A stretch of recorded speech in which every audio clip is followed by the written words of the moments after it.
Hello everyone, welcome back to conceptual classes. देखिए, हम लोग जो है इकोनॉमी को बेसिक से स्टार्ट किए हैं, तो हमारा ये भी फर्ज बनता है कि उसके साथ साथ हम लोग एनसीईआरटी को भी करते चलें। देखिए, एनसीईआरटी करने से कुछ खास आपको होगा नहीं, एक sense of like completion feel होगा कि हाँ, आपने एनसीईआरटी भी कर ली है। और ये चीज़ें होती है कि जब आपको हर टॉपिक पे लगे कि नहीं, मैंने ये तो ऑलरेडी कर चुका हूँ, तो एक सेंस ऑफ कंप्लीशन फील होता है, जिसकी वजह से आप जो है उसी टाइम पीरियड में एक अच्छा स्कोर कर लेते हैं। ठीक है? तो देखिए, हम लोग जो है इकोनॉमी का जो है आज फर्स्ट लेक्चर लेकर आए रहे हैं, उसका भी पार्ट 1 है। चूँकि चैप्टर बड़ा-बड़ा है, मतलब चैप्टर का साइज़ जो है काफ़ी बड़ा है, तो इसको हम लोग पार्ट बाय पार्ट चलेंगे और चीज़ों को समझने की कोशिश करेंगे। ठीक है? तो देखिए, जो आज का टॉपिक है, डेवलपमेंट पॉलिसीज़ एंड एक्सपीरियंस। तो 1947 से 90 तक का हम लोग देखेंगे कि क्या पॉलिसीज रहा, कैसे गवर्नमेंट कैसे जो है ब्रिटिश गवर्नमेंट इंडिया पे रूल करता है और कैसे जो यहाँ का सिचुएशन था उसको वर्स्ट बना देता है। जो हैंडीक्राफ्ट इंडस्ट्रीज थी उसको रिप्लेस कर देता है, यानी कि ख़त्म वाइप्ड आउट कर देता है हैंडीक्राफ्ट इंडस्ट्री को, और इसका कोई एक अल्टरनेटिव भी सेटअप नहीं करता है। ठीक है? तो हम लोग देखेंगे कि 1947 में जब लाइक हम लोगों को इंडिपेंडेंस मिलती है, तो उसके बाद किस तरह से लाइक डेवलपमेंट होता है, ये सारी चीज़ें हम लोग आगे लेक्चर में देखेंगे। ठीक है? तो देखिए, है क्या इसमें, two chapter in this unit give us overview of state of the Indian economy as it was the eve of independence. तो इसमें बेसिकली टिल आफ्टर 4 डिकेड, यानी कि हम लोग जो है प्री इंडिपेंडेंस और पोस्ट इंडिपेंडेंस का कंपैरिजन करेंगे और देखेंगे कि क्या चेंजेज आया, कितना ग्रोथ हुआ। ठीक है?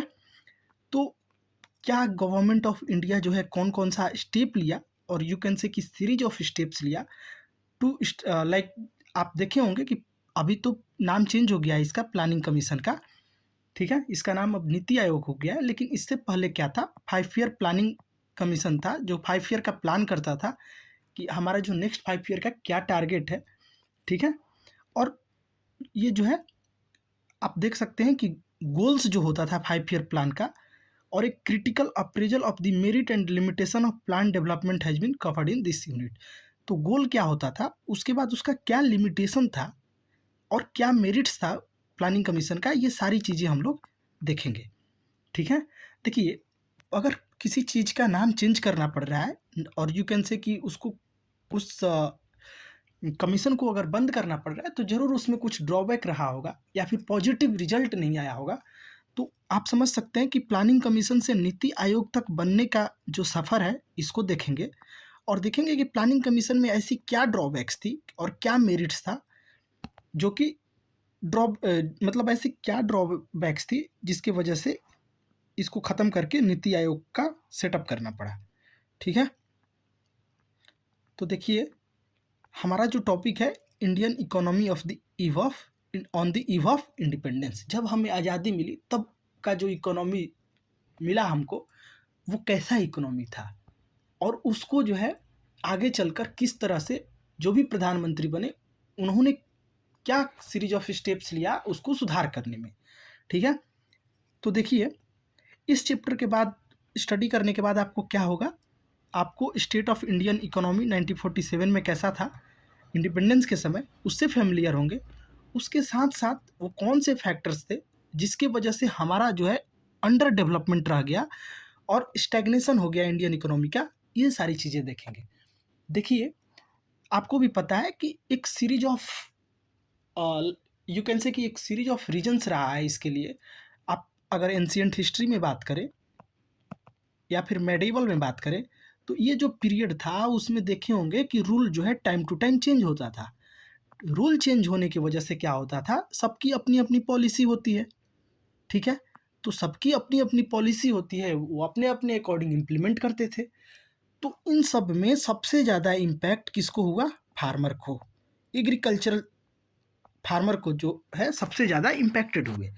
और इंडियन इकोनॉमी तब किस पे ज़्यादा डिपेंड करती थी, तब क्या आज के डेट में भी जो एग्रीकल्चर सेक्टर है वो एक आप ऐसे समझ सकते हैं कि एक लार्ज अमाउंट ऑफ पॉपुलेशन को आज भी जो है एग्रीकल्चर पे डिपेंडेंसी है। तो समझिए कि उस समय जब इतना टेक्नोलॉजिकल एडवांसमेंट नहीं था, सर्विस सेक्टर नहीं था, तो सोचिए कि लोग जो है सबसे ज़्यादा डिपेंडेंट किस पे रहे होंगे। ठीक है, तो ये सारी चीज़ें हम लोग देखेंगे। अब देखिए, चैप्टर स्टार्ट होता है विक्टर अलेक्जेंडर ब्रूस के एक कोट से, जो कि वाइसरॉय ऑफ इंडिया रह चुके थे 1894 में। ये बोलते हैं कि India is the pivot of our empire. हमारे एम्पायर का इंडिया जो है एक पिवोट है, एक यू कैन से कि एक बेस है, एक सपोर्ट है जिस पे कि हमारा एम्पायर ये खड़ा हुआ है। अगर if the empire lose any other part of its dominion we can survive, but if we lose India the sun of our empire will have set. देखिए, ये क्लियरली बोलते हैं कि हमारे एम्पायर का कोई भी, हमारे डोमिनियन का कोई भी एक पार्ट अगर डोमिनियन से बाहर चला जाता है या हम लोग उसको लूज कर देते हैं तो भी हम लोग सर्वाइव कर जाएंगे, यानी कि हमारा एम्पायर सर्वाइव कर जाएगा। लेकिन लेकिन देखिए यहाँ पर क्या बोलते हैं कि अगर हम लोग इंडिया को लूज कर दिए तो आप मानिए कि हम लोग अपने एम्पायर के सूर्य को लूज कर दिए, यानी कि हमारा वहीं से जो सनसेट है वो स्टार्ट हो जाएगा, यानी कि हम जो है अंधकार की ओर जाएंगे। हमारा जो एम्पायर की जो फ्यूचर है वहीं से डिक्लाइन करना शुरू कर देगा।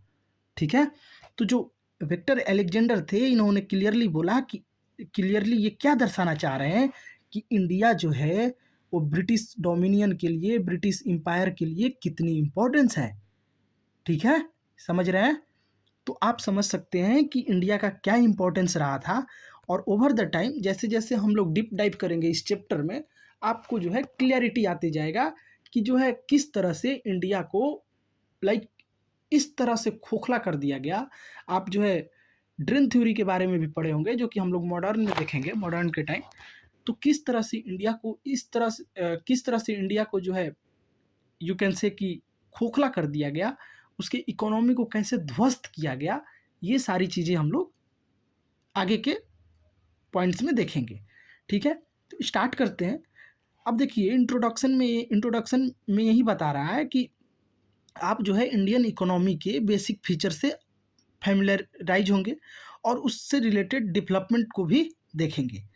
ठीक है, इंडिपेंडेंस के बाद जो है आपको ये पता होना चाहिए कि आपका जो है कंट्री का पास्ट क्या था, यानी कि प्री इंडिपेंडेंस क्या इकोनॉमी रहा था, और पास्ट आफ्टर इंडिपेंडेंस, आज़ादी मिलने के बाद आपका जो है इकोनॉमी कैसे जो है सरवाइव किया।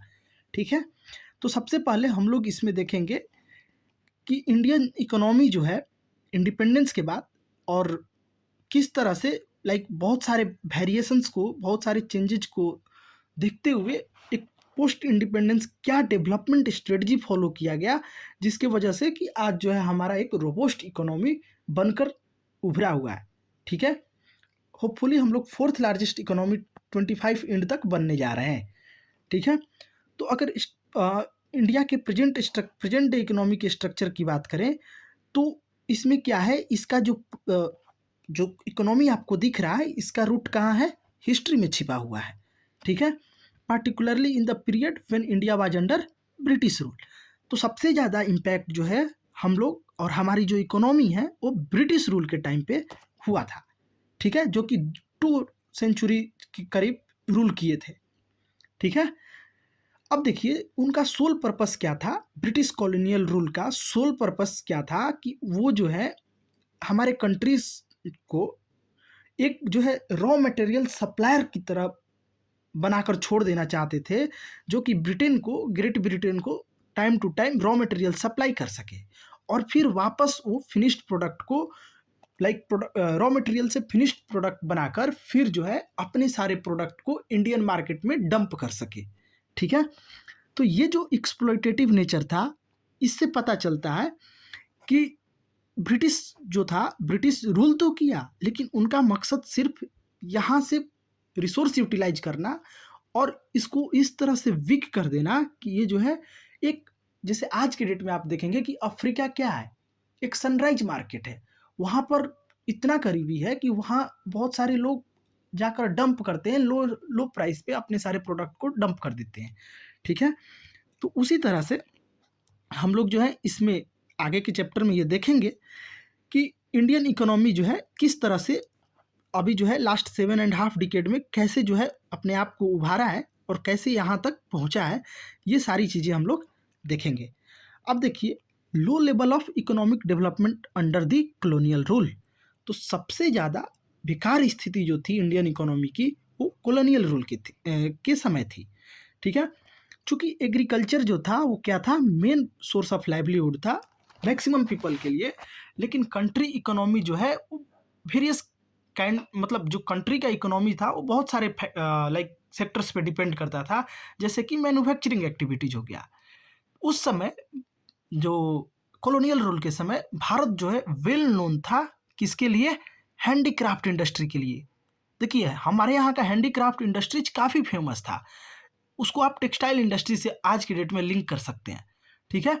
तो कॉटन और सिल्क टेक्सटाइल के फील्ड में हमारा जो है इंडियन सिल्क की बात कर लें या इंडियन कॉटन प्रोडक्ट की बात कर लें, तो उसका जो है विश्वविख्यात प्रसिद्धि थी, और विश्व ओवर द वर्ल्ड उसका लार्ज अमाउंट में डिमांड था, ठीक है।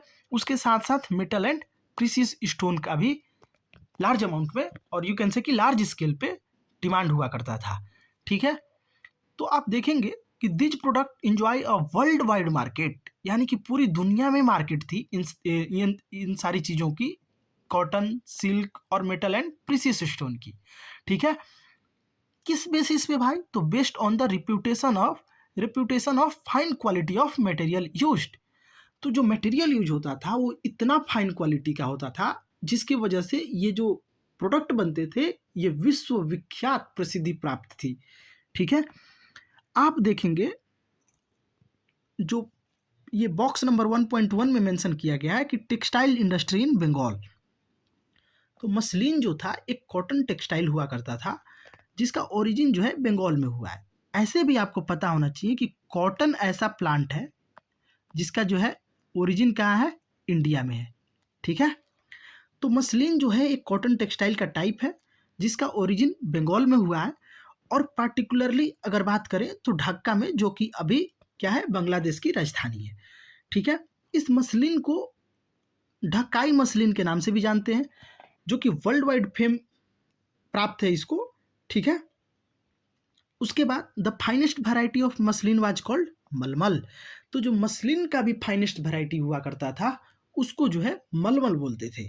मलमल को मलमल शाही या फिर मलमल खास के नाम से भी जानते हैं, implying that it was worn by or fit for the royalty, यानी कि इसको जो है जो लोग यूज करते थे वो रॉयल फील करते थे, और रॉयल लोग ही इसको ज़्यादातर यूज करते थे, समझ गए। तो मसलिन के बारे में आपसे क्वेश्चन बन सकता है, आपको पता होना चाहिए। इसको डकाई मसलिन भी बोलते हैं।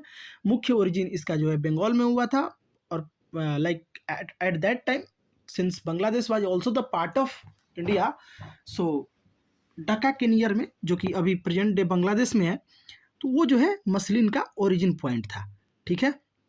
अब देखिए आप आगे देखेंगे, आपको आगे देखने को मिल सकता है कि इकोनॉमिक पॉलिसी जो परस्यू किया गया कॉलोनियल गवर्नमेंट के टाइम, वो जो है आपको सिर्फ और सिर्फ पर्सनल बेनिफिट के लिए किया गया, ठीक है। आप देखेंगे कि protection and promotion of economic interest of their home country, उनका सोली मकसद था कि अपने कंट्री का इकोनॉमिक इंटरेस्ट को प्रमोट करना, and with the development of Indian economy. Obvious है, आप इसको समझ सकते हैं। आज के डेट में भी अगर कोई प्राइवेट एंटिटी की बात कर ले तो उसका मकसद क्या है, प्रॉफिट मैक्सिमाइजेशन, ठीक है। तो ब्रिटिश रूल तो बाद में आया ना, उससे पहले ईस्ट इंडिया कंपनी था, और कोई भी कंपनी हो उसका मुख्य मकसद जो है प्रॉफिट मैक्सिमाइजेशन था। तो वही था कि कॉलोनियल गवर्नमेंट का जो है मुख्य रूप से जो मकसद था वो क्या था, अपने इकोनॉमिक इंटरेस्ट को, अपने होम कंट्री के इकोनॉमिक इंटरेस्ट को प्रमोट करना और प्रोटेक्ट करना, then the sorry then the promoting economic interest of Indian economy, ठीक है।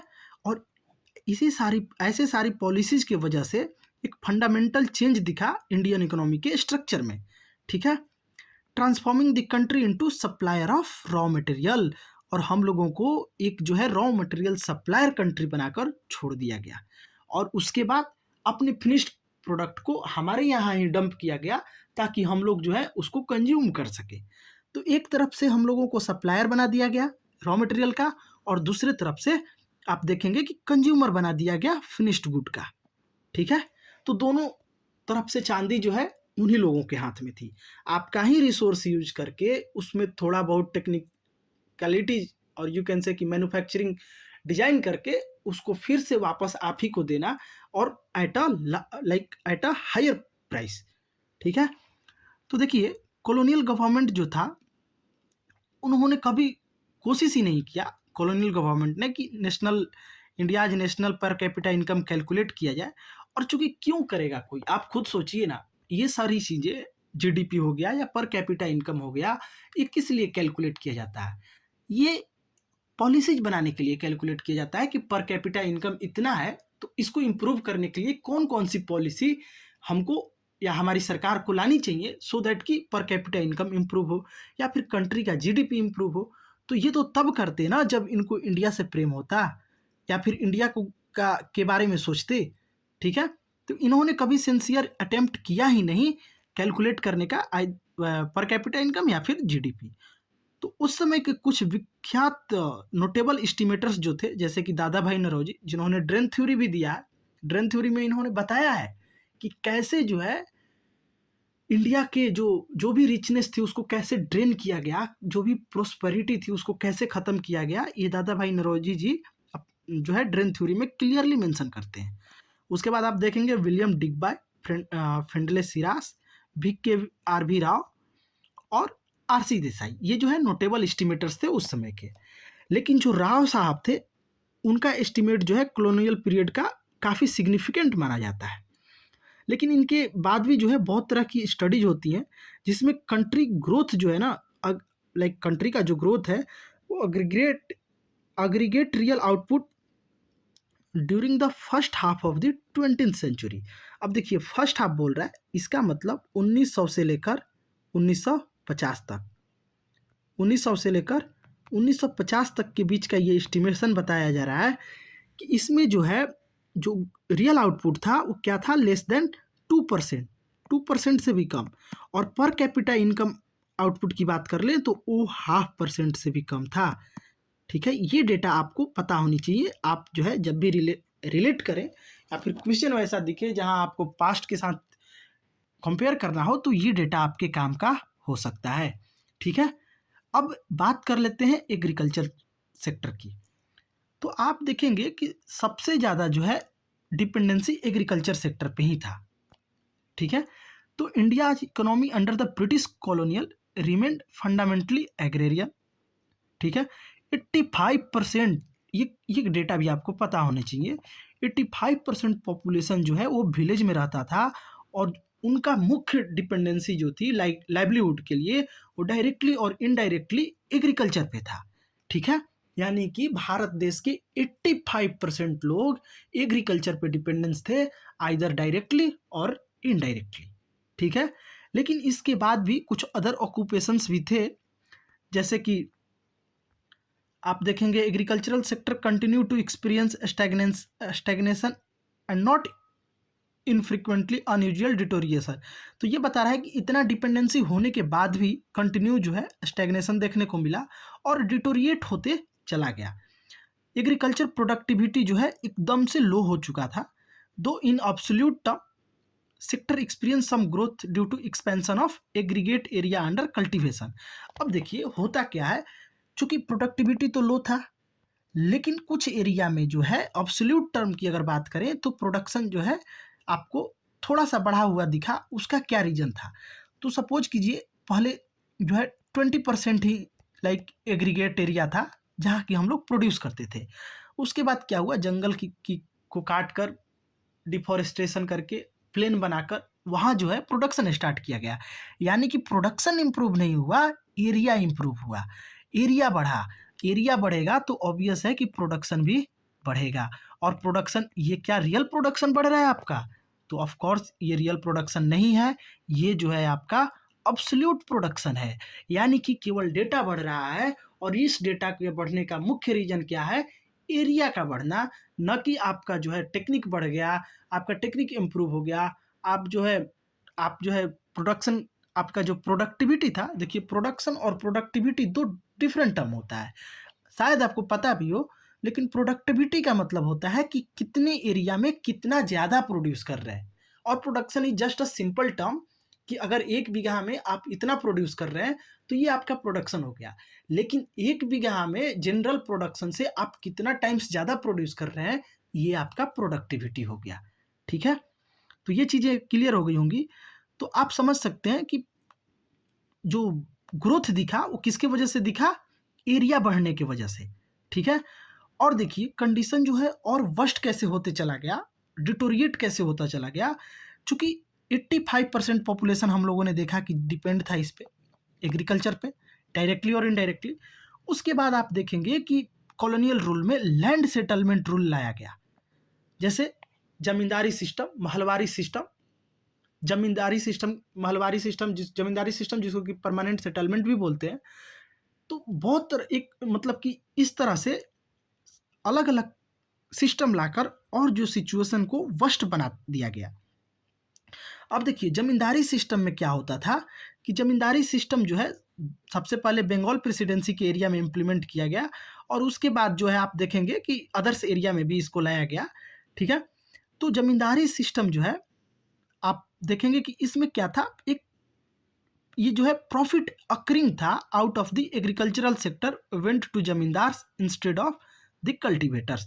यानी कि देखिए इसमें हुआ क्या था, जमींदारी सिस्टम में एक जो है रेट फिक्स कर दिया गया था, एक जो है अमाउंट फिक्स कर दिया गया था कि आपको जो है लाइक जमींदार लोग को ये फिक्स कर दिया गया था कि आपको जो है इतना एकड़ पे इतना जो है पैसा हर साल आपको दे देना है, इरिस्पेक्टिव ऑफ कि आपका फसल कैसा हुआ, लाइक जो कल्टीवेटर्स थे उनका फसल कैसा हुआ, ड्रॉट आया, फ्लड आया, ये सारी चीज़ें को इग्नोर करते हुए आपको जो है जो अमाउंट फिक्स किया गया है उतना तो देना ही है।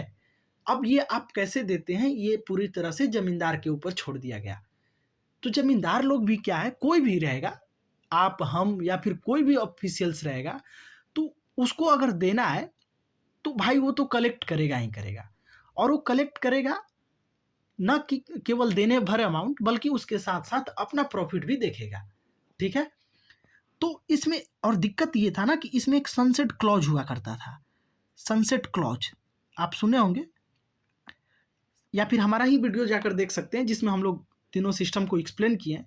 तो देखिए सनसेट क्लॉज क्या होता था कि जिस डेट को फिक्स किया गया है उस डेट के सूर्यास्त होने तक, सनसेट होने तक अगर आप पेमेंट नहीं करते हैं तो आपकी ज़मींदारी चली जाएगी। अब बताइए, आप रहते, हम रहते या कोई और रहता तो कोई ज़मींदारी लूज करना चाहेगा? नहीं चाहेगा। तो वो क्या करते थे, वो फोर्सफुली जो है जो अमाउंट मांग लिया गया था उससे कई टाइम्स ज़्यादा कलेक्ट करते थे, ठीक है? ये चीज़ें हो गई।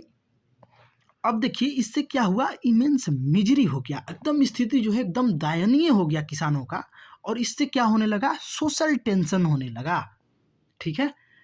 अब क्या होता है कि terms of revenue settlement were also responsible to the zamindars, ये देख लिए, एडॉप्टिंग सच एन एटीट्यूड। तो जो जमींदार लोग ऐसा एटीट्यूड अडॉप्ट किए थे, जमींदार जो है केवल रेंटिंग कलेक्ट नहीं करते थे, उसके साथ साथ आप देखेंगे कि सोशल टेंशन भी होना शुरू हो गया, ठीक है? तो ये क्यों करते थे, ये सिचुएशन क्यों आया? तो एक तो आपको मैंने बताया सनसेट क्लॉज, तो ये एक रीज़न था कि वो अपना ज़मींदारी लूज कराना नहीं चाहते थे, और जब ज़मींदारी लूज कराना नहीं चाहेंगे तो ऑब्वियस है कि उनको जो है किसी न किसी तरह payment before the fixed date करना ही पड़ेगा, ठीक है? अब देखिए एक तो आपका है लो लेवल ऑफ टेक्नोलॉजी था, इरिगेशन की कोई फैसिलिटीज़ नहीं थी, उसके बाद फर्टिलाइज़र वगैरह का कोई यूज नहीं था। इससे क्या हुआ, जो प्लाइट था फार्मर का और एग्रीवेट होते चला गया।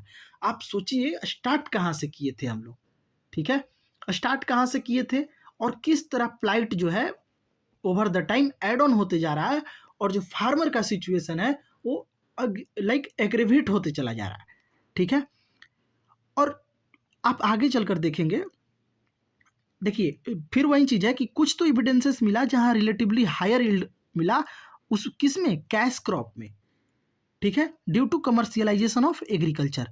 अब देखिए क्या होता है, अभी तो चूंकि आपका व्हीट और जो है ग्रेन्स प्रोड्यूस हो रहा था, लेकिन अब क्या कर दिया गया, जैसे ही कमर्शियलाइजेशन करने लगा, यानी कि कैश क्रॉप का प्रोडक्शन स्टार्ट होता है, तो अब तो उन लोगों के पास ऑप्शन भी नहीं रहता था।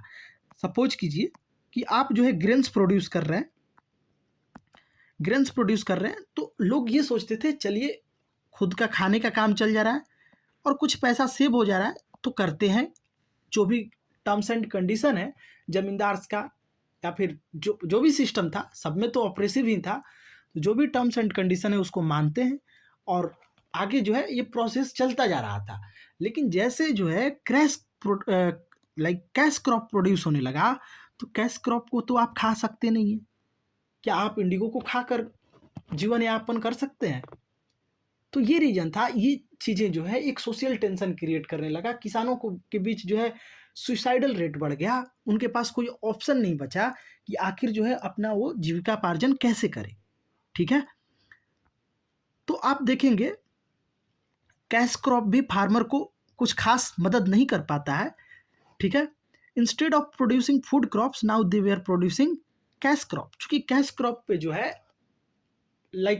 उसका जो प्राइस रेट था वो ज़्यादा मिलता था, इसी वजह से फार्मर्स लोग भी शिफ्ट कर गए फूड ग्रेन्स या फूड क्रॉप प्रोडक्शन से कैश क्रॉप पे, ठीक है। जिससे कि ब्रिटिशर्स जो है अल्टीमेटली यूज जो कौन करता था, ब्रिटिशर्स इंडस्ट्री जो थे, यानी कि इंडिगो का कलेक्शन करके सप्लाई करते थे अपने डोमिनियन स्टेट्स में, ठीक है। Despite some progress made in irrigation, India's agriculture was starved of investment in terracing, जो टेरेस फार्मिंग होता था, flood control, drainage and desalinisation of soil. चूँकि देखिए आप जो है कैश क्रॉप प्रोड्यूस कर रहे हैं, तो एक तो फर्टिलिटी लूज हो रहा है, उसके साथ साथ आप देखेंगे कि इरिगेशन को अगर छोड़ दिया जाए, जिसमें कि थोड़ी बहुत जो है प्रोग्रेस देखने को मिला था, अगर इरिगेशन को छोड़ दिया जाए तो आप देखेंगे टेरेसिंग में या फिर फ्लड कंट्रोल या ड्रेनेज या डिसैलिनाइजेशन के लिए कोई काम नहीं किया गया, ठीक है। तो इसकी वजह से क्या हुआ कि कुछ जो small farm section of farmers थे, उन्होंने अपना क्रॉपिंग पैटर्न चेंज कर दिया फूड क्रॉप से कॉमर्शियल क्रॉप पे। लेकिन लार्ज सेक्शन ऑफ टेनेंट्स जो थे या फिर स्मॉल फार्मर्स थे या शेयर क्रॉपर्स थे, जिनके पास ना तो रिसोर्सेज था, ना टेक्नोलॉजी था, और ना ही उनको कोई इंसेंटिवाइज कर रहा था इन्वेस्ट करने के लिए एग्रीकल्चर में, ठीक है। तो ये जो है कैश क्रॉप एडॉप्शन से क्या हुआ, कुछ स्मॉल सेक्शन ऑफ पोर्शन को फार्मर को फायदा हुआ, जो कि शिफ्ट कर गए फूड क्रॉप से कैश क्रॉप पे, ठीक है। लेकिन बाकी की चीज़ें देखेंगे तो एज यूजुअल सेम ही था। आपको पता होना चाहिए कि टीनेंट्स क्या होते हैं, फार्मर क्या होते हैं, इनके बीच का डिफरेंस आप लोग सर्च कीजिए। नेक्स्ट जब पार्ट 2 हम लोग करेंगे तो इसको जो है डिटेल में देखेंगे, ठीक है। तो अब देखिए स्टार्ट करते हैं एग्रीकल्चर सेक्टर को। होपफुली आपको एग्रीकल्चर सेक्टर समझ में आ गया होगा। अब जो है हम लोग इंडस्ट्रियल सेक्टर को देख लेते हैं। देखिए एग्रीकल्चर का जो केस था, उसी तरह का केस आपको मैन्युफैक्चरिंग में भी देखने को मिलेगा। India could not develop a sound industrial base under the colonial rule. Colonial rule के समय हम लोगों का जो इंडस्ट्रियल बेस जितना डेवलप होना चाहिए उतना नहीं हो पाया, ठीक है। वो तो छोड़िए नहीं हुआ, लेकिन जो था वो भी समाप्त कर दिया गया। जो वर्ल्ड फेमस हैंडीक्राफ्ट इंडस्ट्रीज था हमारे यहाँ, वो भी डिक्लाइन कर गया और उसकी जगह पे कोई मॉडर्न इंडस्ट्रियल बेस सेटअप नहीं हो पाया, ठीक है। तो आप समझ सकते हैं जो था उसको भी ख़त्म कर दिया गया और उसकी जगह पे कुछ नया चीज़ या फिर जो मॉडर्न या यूँ कहें कि टाइम के साथ जो डेवलपमेंट हो रहा था, वो डेवलपमेंट इंडिया में नहीं होने दिया गया, ठीक है। और इसका प्राइमरी मोटिव क्या था कॉलोनियल गवर्नमेंट का, कि सिस्टमेटिकली डी इंडस्ट्रियलाइज कर दिया जाए इंडिया को टू फोल्ड में। समझ रहे हैं, लाइक हैंडीक्राफ्ट को तो ख़त्म कर दिए थे और मॉडर्न को आने नहीं दे रहे थे। तो इनके पीछे उनका मकसद क्या था, एक सिस्टमेटिक ढंग से इंडिया को डी इंडस्ट्रियलाइज की ओर पुश करना, ठीक है। और इसका जो है टू फोल्ड दिखता है। फर्स्ट जो था, to reduce India the status of mere exporter of import raw material, तो जो हम लोग एक्सपोर्टर थे उसके भी स्टेटस को कम कर देना, ठीक है, for the upcoming modern industries के हिसाब से। और सेकेंड जो था, to turn India into a sprawling market for finished product of those industries. तो जो इंडस्ट्रीज बना था, मॉडर्न इंडस्ट्री जो ब्रिटेन में था, तो उससे जो फिनिश्ड प्रोडक्ट बनते थे उनके लिए एक हरा भरा मैदान जो है क्रिएट किया गया इंडिया को, ठीक है, एक हरा भरा मार्केट क्रिएट किया गया, जैसे कि आज के डेट में अफ्रीका मार्केट क्रिएट हुआ है, ठीक है, so that their continued expansion could be ensure to the maximum advantage, जिससे कि उनको मैक्सिमम एडवांटेज हो सके, ठीक है। तो आप देखेंगे ये अनफोल्ड इकोनॉमिक सिनेरियो में डिक्लाइन हुआ किसका, इंडिजीनियस हैंडीक्राफ्ट का, और इसके वजह से क्या हुआ, मैसिव अनएम्प्लॉयमेंट के साथ साथ एक नया डिमांड हो गया इंडियन कंज्यूमर मार्केट में, which was not deprived of supply of locally made goods. तो जिस तरह से पॉपुलेशन बढ़ा, सब कुछ बढ़ने लगा, तो एक तो मास अनएम्प्लॉयमेंट हो गया, ठीक है। दूसरा क्या हुआ, चूंकि हमारे यहाँ का इंडिजीनियस हैंडीक्राफ्ट समाप्त हो चुका था, लेकिन यूज तो है, डिमांड तो रहेगा, और उस डिमांड को अगर आप फुलफिल नहीं कर पाएंगे तो लोग जो है शिफ्ट करेंगे, और वही हुआ जिसका डर था। जितने भी ब्रिटेन और ब्रिटिश इंडस्ट्री से मैन्युफैक्चर्ड जो भी मैन्युफैक्चर्ड प्रोडक्ट थे, उनके तरफ लोगों का टिल्टेशन बढ़ता चला गया, झुकाव बढ़ता चला गया, क्योंकि जो इंडिजीनियस हैंडीक्राफ्ट थे वो तो कंप्लीट रूप से समाप्त कर दिए गए थे, और लोगों की डिमांड जो है वो पूरी नहीं हो पा रही थी, जिसके वजह से क्या होने लगा, चीप मैन्युफैक्चरिंग गुड का इंपोर्ट जो है प्रॉफिटेबल बिजनेस होने लगा, ठीक है, क्योंकि लोग जो है खरीदना शुरू कर दिए। अब देखिए सेकेंड हाफ में क्या होता है 19th सेंचुरी का, वहीं 1900 से लेकर 1950 तक का जो पीरियड है उसी का बात चल रहा है। इस पीरियड में क्या होता है कि मॉडर्न इंडस्ट्रीज लगना शुरू होता है, यानी कि आज़ादी के बाद थोड़ा बहुत डेवलपमेंट आपको देखने को मिलेगा, ठीक है, लेकिन ये जो है बहुत ही स्लो था। Initially this development was confined to the setting up of cotton and jute textile. तो स्टार्टिंग में आप देखेंगे कि जो डेवलपमेंट था मॉडर्न इंडस्ट्रीज का, वो जो है लिमिटेड था कॉटन और जूट टेक्सटाइल मिल्स तक, ठीक है। कॉटन टेक्सटाइल मिल्स भी आप अगर देखेंगे तो मेनली जो है वेस्टर्न पार्ट में दिखने को मिलेगा, जैसे कि गुजरात और महाराष्ट्र में। कौन सा आप देखेंगे कॉटन टेक्सटाइल मिल कहाँ देखने को मिलेगा, वेस्टर्न पार्ट में, महाराष्ट्र एंड गुजरात साइड। और जो जूट मिल्स था वो कहाँ आपको देखने को मिलेगा, बंगाल में। और उसके बाद जो है जूट और टेक्सटाइल के बाद आप देखेंगे कि आयरन और स्टील का भी इंडस्ट्री सेटअप होता है, और Tata iron and steel company TISCO जो है 1907 में फॉर्म किया जाता है, ठीक है। कुछ अलग इंडस्ट्रीज भी, जैसे कि शुगर के फील्ड में, सीमेंट के फील्ड में, पेपर के फील्ड में सेकेंड वर्ल्ड वार के बाद आना शुरू कर गए। However there was hardly any capital good industry. अब देखिए आपसे अगर कहीं फ्रेम हो जाए कि कैपिटल गुड इंडस्ट्री क्या है, तो आप जो है ढेर हो जाएंगे वहीं पे, क्योंकि आपने तो सुना ही नहीं है कि कैपिटल गुड्स इंडस्ट्री क्या होता है। अब देखिए ये जो है एनसीईआरटी का टर्म है कैपिटल गुड इंडस्ट्री, ठीक है। तो कैपिटल गुड इंडस्ट्री क्या होता है, वैसा इंडस्ट्री जो कि प्रोड्यूस कर सके मशीन टूल्स को, जिसका कि फिर से हम लोग दूसरे आर्टिकल्स को प्रोड्यूस करने में कर सके, और जो करंट कंजम्पशन है उसको जो है फुलफिल कर सके, ठीक है। इसके बाद क्या होता है कि कुछ फ्यू मैन्युफैक्चरिंग यूनिट्स जो है सेटअप होते हैं, लेकिन कोई सब्सटीट्यूट नहीं था wholesale displacement of countries traditional handicraft का। जो हमारा ट्रेडिशनल हैंडीक्राफ्ट था उसका जो है रिप्लेसमेंट नहीं मिल पाया, उसका जो है होलसेल डिस्प्लेसमेंट नहीं हुआ। यानी कि इक्का दुक्का इंडस्ट्री जो है सेटअप होता है मॉडर्न इंडस्ट्री, लेकिन वो जो है इतना सेटअप नहीं होता है कि जो हमारा ट्रेडिशनल हैंडीक्राफ्ट था उसको कंपनसेट कर पाए, ठीक है। उसके बाद क्या होता है कि growth rate of new industrial sector and its contribution to GDP और GBA remain very small.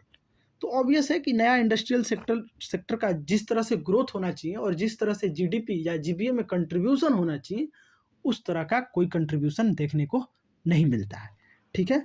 Another significant drawback की बात करें अगर न्यू इंडस्ट्रियल सेक्टर का, तो ये जो था limited area of operation of public sector. जो पब्लिक सेक्टर जो था वो लिमिटेड एरिया में ऑपरेट कर रहा था, जैसे कि railway, power generation, communication, ports और कुछ अदर डिपार्टमेंटल अंडरटेकिंग। ठीक है, तो आज हम लोग जो है क्या क्या देखे एक बार क्विक रिवाइज कर लेते हैं। तो देखिए, पहले हम लोगों ने विक्टर एलेक्जेंडर व्यूज का जो कोड था उसको देखा। उसके बाद कैसे जो है प्री इंडिपेंडेंस किस तरह से एक्सप्लॉयटेशन जो है फार्मर्स का बढ़ता चला गया, और आप देखेंगे कि इसका क्या क्या रीजन रहा, और जो हैंडीक्राफ्ट इंडस्ट्रीज था basically cotton and silk textile का, उसको किस तरह से वाइप्ड आउट कर दिया जाता है मार्केट से, और उसका कोई रिप्लेसमेंट भी नहीं दिया जाता है। उसके बाद मसलिन के बारे में हम लोग देखें। मसलिन जो है कॉटन टेक्सटाइल का एक टाइप है जो कि ढाका में के एरिया में पाया जाता है, और इसको ढकाई मसलिन भी बोलते हैं। ठीक है, इसका जो मलमल मलमल जो है इसका फाइनेस्ट वेराइटी है मसलिन का, जिसको कि मलमल शाही और मलमल खास भी बोलते हैं, और ये जो है रॉयल लोगों के द्वारा यूज किया जाता था। आगे हम लोगों ने देखा कि किस तरह से जो कॉलोनियल रूलर थे उनका जो मुख्य मकसद था वो अपने कंट्री के यानी कि होम कंट्री के इकोनॉमिक इंटरेस्ट को प्रोटेक्ट और प्रमोट करना, और इसी वजह से ना तो वो लोग कभी पर कैपिटा इनकम कैलकुलेट करने की ज़रूरत समझे, ना ही जीडीपी कैलकुलेट करने की ज़रूरत समझे। ठीक है, जो फर्स्ट हाफ देखेंगे 20th सेंचुरी का, तो उसमें जो है आउटपुट हमारा 2% से कम था, और पर कैपिटा इनकम जो है 0.5% से, ग्रोथ की बात कर रहे हैं, growth in per capita output वो 0.5% से भी कम था। उसके बाद हम लोग एग्रीकल्चरल सेक्टर को देखे, जहां हमने देखा कि 85% पॉपुलेशन जो है गांव में रहता है, और डायरेक्टली और इनडायरेक्टली एग्रीकल्चर पे डिपेंडेंसी है। उसके बाद आप देखेंगे, ये चीज़ हम लोग देख लेते हैं कि प्री ब्रिटिश के टाइम जो फ्रेंच ट्रेवलर बर्नियर हैं वो डिस्क्राइब करते हैं बंगाल को, और ये आप देखेंगे कि वो इस तरह से दिखाते हैं कि बंगाल जो है इवन इजिप्ट से भी ज़्यादा रिचर था। तो भाई जब इजिप्ट से ज़्यादा रिचर था तो आज के डेट में वो चीज़ दिखती क्यों नहीं है? तो इसका एक ही रीज़न है कि उसको जो है इस तरह से लूटा गया, इस तरह से वहाँ के जो प्रोस्पेरिटी है उसको ख़त्म किया गया कि सारी चीज़ें कंप्लीट रूप से ख़त्म हो गई। ठीक है, वर्नियर साहब बताते हैं कि कॉटन, सिल्क, राइस, शुगर और बटर जो है अबंडेंस अमाउंट में यहाँ मिलता था। बंगाल जो है एक्सपोर्ट करता था अबंडेंस अमाउंट में, लार्ज अमाउंट में, प्रचुर मात्रा में। ठीक है, और ये जो है अपने कंजम्पशन के लिए भी लाइक एम्पल प्रोड्यूस कर लेता था। किसका? वीट, वेजिटेबल, ग्रेन्स, फॉल्स और डक्स का, एंड गीज का भी। ठीक है, तो आप ये देखेंगे कि ये बताते हैं कि राजमहल से लेकर to the sea is an endless number of canals, बहुत सारे कैनाल्स देखने को मिल जाएंगे आपको। Cut in bygone ages from the Ganges by immense labour for navigation and irrigation. तो जिस तरह से ये बर्नियर साहब एक्सप्लेन करते हैं बंगाल का, अगर वाकई उस तरह से था तो British was only responsible for today's condition, जो आज की हालत बनाकर छोड़ दी गई है, जो आज की प्रेजेंट हालत है, इसका कहीं ना कहीं डीप रूटेड हिस्ट्री में मिलेगा आपको, और वो भी कॉलोनियल पीरियड की टाइम जो है ऑपरेसिव नेचर जो फॉलो किया गया उस वो जो है एक इम्पॉर्टेंट रीजन था। उसके बाद हम लोगों ने देखा एग्रीकल्चरल प्रोडक्टिविटी स्टिल लो था, स्लाइटली ग्रोथ कहीं देखा, लेकिन वो ग्रोथ जो है किसके वजह से था? एरिया के बढ़ने की वजह से। ठीक है, उसके बाद हम लोगों ने जमींदारी सिस्टम देखा। जमींदारी सिस्टम में सनसेट क्लॉज और किस तरह से जो है जमींदार ऑपरेसिव नेचर के होते चले गए, जिसके वजह से क्या हुआ, एक सोशल टेंशन क्रिएट होने लगा। ठीक है, और चूंकि कुछ हद तक जो सिस्टम था वो भी रीजन था जमींदार्स को ये एटीट्यूड अडॉप्ट करने के लिए, क्योंकि अगर वो लाइक सनसेट क्लॉज को फॉलो नहीं करते तो उनकी ज़मींदारी छीन जाती, और इस केस में कोई भी रहता तो यही करता। उसके बाद कमर्शियलाइजेशन किया जाता है। कमर्शियलाइजेशन से है जो है कुछ पॉकेट ऑफ, और यू कैन से कि स्मॉल सेक्शन ऑफ फार्मर को जो है बेनिफिट होता है, लेकिन लार्ज सेक्शन ऑफ फार्मर जो कि जिनके पास ना तो टेक्नोलॉजी था ना पैसा था, वो उसी तरह ऑपरेसिव होते चले गए। कमर्शियलाइजेशन से भी उन्हें कोई फ़ायदा नहीं हुआ। अब देखिए, ये दो पॉइंट है जिसको कि हम लोग सेपरेट वीडियो में लेकर आएंगे। ये दोनों इंपॉर्टेंट है, इसलिए हम लोग इस पे वीडियो बना रहे हैं।